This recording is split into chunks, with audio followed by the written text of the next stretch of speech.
Hi, എല്ലാവർക്കും new year ആശംസകൾ നേർന്നുകൊണ്ട് ഇന്ന് നമ്മൾ ഉണ്ടാക്കാൻ പോകുന്നത് ഈ പ്ലം കേക്ക് കൊണ്ട് ഈ പ്ലം കേക്കിനെ നമുക്കൊരു ക്രീം കേക്കാക്കി മാറ്റാൻ പോകും കേട്ടോ. അപ്പോൾ അതൊന്ന് ട്രൈ ചെയ്ത് നോക്കട്ടെ. വിജയിച്ചാൽ നിങ്ങൾക്ക് ഞങ്ങൾ കാണിച്ചു തരാം. ഏകദേശം ഈ പ്ലം കേക്ക് ആകുമ്പോൾ പൊടിഞ്ഞു പോകാനുള്ള കൂടുതലാണ്, എങ്കിലും ഒന്ന് ട്രൈ ചെയ്ത് നോക്കട്ടെ. കുട്ടികളുടെ ആഗ്രഹമായിരുന്നു ഒരു ക്രീം കേക്ക് ഉണ്ടാക്കണമെന്ന്. അപ്പോൾ ക്രിസ്മസിനിരുന്ന കേക്ക് ഇവിടെ ഇരിപ്പുണ്ടായിരുന്നു, പ്ലം കേക്കാട്ടോ. അപ്പോൾ അതുകൊണ്ട് അതിനൊരു ക്രീം കേക്കാക്കി മാറ്റി നോക്കാം. റെഡി ആവും നോക്കാവേ. അപ്പം ഞാനത് പൊട്ടിച്ചതേ ചപ്പാത്തിക്കല്ലിൻ്റെ മുകളിലോട്ടാട്ടോ വെച്ചേക്കുന്നത്.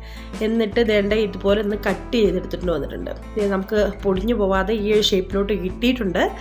അപ്പോൾ ഈ 2 പീസ് ഞാനിവിടെ ഇങ്ങനെ കട്ട് ചെയ്ത് എടുത്ത് വെച്ചിട്ടുണ്ട് കേട്ടോ. ഇനി നമുക്ക് നമ്മുടെ ചപ്പാത്തിക്കല്ലിലോട്ട് ഞാൻ കുറച്ച് ബട്ടർ ചേർത്ത് കൊടുക്കുന്നുണ്ട്. ബട്ടർ ചേർത്തിട്ട് നന്നായിട്ട് അതിനെ ഒന്ന് എല്ലായിടത്തും തേച്ച് പിടിപ്പിക്കും കേട്ടോ, അതുപോലെ. അപ്പോൾ ഇതിനകത്തേക്ക് പ്ലം കേക്കിനെ എടുത്ത് വെക്കാൻ പോവുക. പ്ലം കേക്ക് എടുത്ത് വെച്ച് കേട്ടോ. സൂക്ഷിച്ച് ചെയ്തില്ലെങ്കിൽ എപ്പോൾ വേണമെങ്കിലും പൊടിഞ്ഞു പോവാം. വലിയ ഗ്യാരണ്ടി ഉള്ള കേക്കൊന്നുമല്ല. പിന്നെ ഈ ന്യൂ ഇയർ ആയപ്പോൾ ഇതൊന്ന് ചെയ്ത് നോക്കാമെന്ന് ഓർത്ത് കേട്ടോ. അതിനെ പഞ്ചസാര സിറപ്പ് ഞാൻ എടുത്തിട്ട് കുറച്ചേ ഒഴിച്ച് കൊടുക്കുന്നുള്ളൂ. എന്തായാലും നമ്മൾ സൂക്ഷിച്ച് ചെയ്യേണ്ട ഒരു കാര്യം തന്നെയാണ്. പിന്നെ വിപ്പിംഗ് ക്രീമാണ് എടുത്തിരിക്കുന്നത്. വിപ്പിംഗ് ക്രീം അതിലേക്ക് റെഡ് കളർ ഞാൻ ചേർത്തു. ഈ റെഡ് കളറ് നമുക്ക് കേക്കിലോട്ട് ചേർത്ത് കൊടുക്കാവേ. ഞാനിവിടെ ഇത്തിരി ഫുഡ് കളറാട്ടോ. അപ്പോൾ നമ്മുടെ കേക്കിനകത്തോട്ട് നമുക്ക് ഈ വിപ്പിംഗ് ക്രീം നമുക്ക് പയ്യെ ഒന്ന് തേച്ച് കൊടുക്കാം. ഇനി അടുത്ത കേക്ക് ഞാൻ ഇതുപോലെ എടുത്ത് വെച്ചിട്ടുണ്ട്. അപ്പോൾ അതിൻ്റെ മുകളിലും കുറച്ച് പഞ്ചസാര സിറപ്പ് ഞാൻ ഒഴിച്ചിട്ടുണ്ട്. അത് കഴിഞ്ഞിട്ട് ഞാൻ എടുത്ത് വെച്ചിരിക്കുന്നത് വിപ്പിംഗ് ക്രീം ആട്ടോ. ആദ്യത്തെ കളർ എനിക്ക് കാണിക്കാൻ പറ്റിയില്ല. ഇത് നമുക്ക് റോസ് കളറാട്ടോ. റോസ് കളർ ചേർത്ത് കൊടുത്തിട്ടുണ്ട്.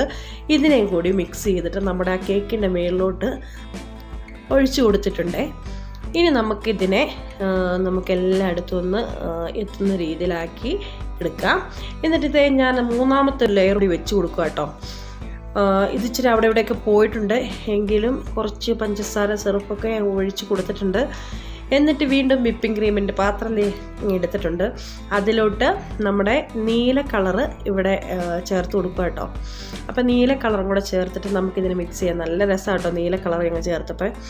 അപ്പോൾ ഇതെല്ലാം ചേർത്തിട്ട് നമുക്ക് ആ 3ാമത്തെ ലെയറിലോട്ട് നമ്മുടെ വിപ്പിംഗ് ക്രീം ഒഴിച്ചു കൊടുക്കാം കേട്ടോ. ഇതുപോലെ ഒഴിച്ചു കൊടുത്തിട്ടുണ്ട്. സമയമുള്ളവർ മാത്രം ഇങ്ങനെയൊക്കെ ചെയ്താൽ മതി കേട്ടോ. ഇല്ലാത്തവർ ഇതൊന്ന് കണ്ടു നോക്കിയാൽ മതി. അപ്പോൾ ഈ ഒരു പരുവത്തിലൊക്കെ ആയിട്ട് കിട്ടിയിട്ടുണ്ട്. നമ്മുടെ 3 നില കേക്ക് ഇവിടെ ഈ ഒരു രീതിയിൽ ഇരിപ്പുണ്ട്. ഇനി അടുത്തതെന്ന് പറഞ്ഞാൽ ഇതിനകത്തേക്ക്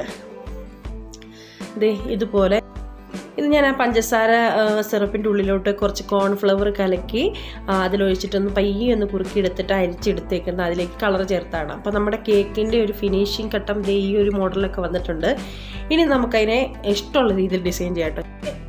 ഡിസൈൻ ചെയ്യാനായിട്ട് ഞാനിവിടെ വിപ്പിംഗ് ക്രീമാണ് എടുത്തേക്കുന്നത്. ഞാനൊരു കവർ ഇവിടെ കിടപ്പുണ്ടായിരുന്നു. ആ കവറിനകത്തോട്ട് ഇതുപോലെ നമ്മുടെ വിപ്പിംഗ് ക്രീം നിറച്ച് കൊടുത്തിട്ട് ഒക്കെയായിട്ട് ചെയ്യുന്നത്. ഡിസൈൻ ചെയ്യാനുള്ള സാധനങ്ങളൊന്നും നമ്മുടെ കയ്യിലില്ല. അപ്പം നമ്മുടെ രീതിയിലുള്ള ഡിസൈനൊക്കെ ആട്ടോ ഇതിനകത്ത് വരുന്നത്. അപ്പോൾ ഇത് കണ്ടു നോക്ക്. അപ്പോൾ ഈ ഒരു വിധത്തിലേക്ക് ഭയങ്കര ഡിസൈനാട്ടോ.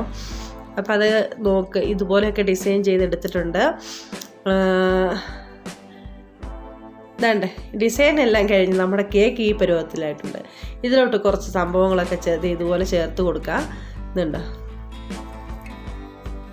ഇതെല്ലാം ഇട്ട് കഴിഞ്ഞ് നമ്മുടെ കേക്കിനെന്ന് കണ്ടു നോക്കണേ. ഇപ്പം നമ്മുടെ കേക്കൊക്കെ ഈ ഒരു പരുവത്തിലായി. കുറച്ച് ചെറുപ്പഴമെല്ലാം ഞാൻ ഇതിൻ്റെ മുകളിൽ കൂടി വെച്ച് കൊടുത്തിട്ടുണ്ട്. അപ്പം ഇതെല്ലാം വെച്ച് കഴിഞ്ഞിട്ട് നമ്മുടെ കേക്കിനെ കണ്ടു നോക്ക്. അടിപൊളിയായിട്ടില്ലേ? അപ്പോൾ ഇത് സമയമുള്ളവരൊക്കെ ഇരുന്ന് ചെയ്യാം കേട്ടോ. ഈ ഒരു രീതിയിൽ കേക്ക് വന്നിട്ടുണ്ട്. നമ്മുടെ ക്രീം കേക്ക് എന്ന് പറഞ്ഞാൽ ക്രീമി കേക്കാണ്. അപ്പോൾ ഇതെല്ലാവരും കണ്ടു നോക്കിയാൽ മതി. ചെയ്ത് നോക്കണമെന്നൊന്നും ആരോടും പറയുന്നില്ല കേട്ടോ. അപ്പോൾ അടുത്ത വീഡിയോയിൽ വീണ്ടും കാണാം.